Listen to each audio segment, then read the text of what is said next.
I'm Megan Cambron, UIPD's Crisis Outreach Coordinator, and I'm going on a ride along with Officer Michelle Kading today. The crisis response before COAST and the REACH program, would be officers being dispatched to an assortment of, ideations or attempts or threats. We do get a lot of training, crisis intervention training throughout our careers.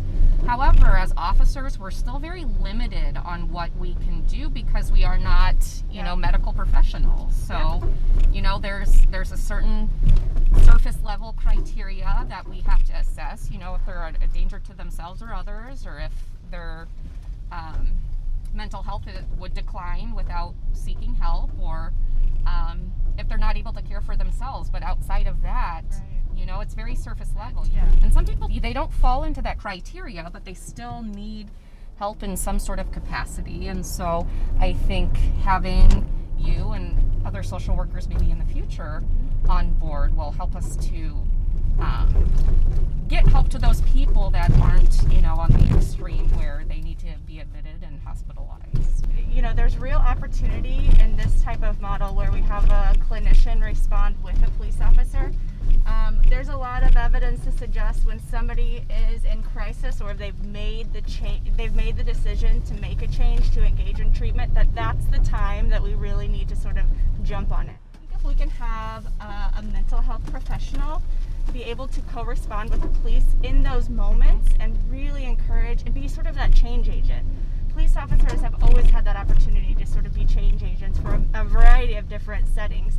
And this is one of them. And along with a clinician, I think we have real potential to be a source of strong support, of encouragement, of really helping folks to make the decision, to keep getting care. Because I did have a good experience with this clinician, with this police officer. They made me feel safe. They made me feel listened to, supported, and maybe I can feel like that getting treatment long term.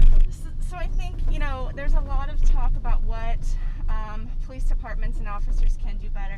This department is so open to a lot of that, to these conversations, and acknowledge that change is good a lot of the time, and it doesn't have to be bad. And so I think this is just part of that. How do we do what we're doing but do it even better than what we've done before?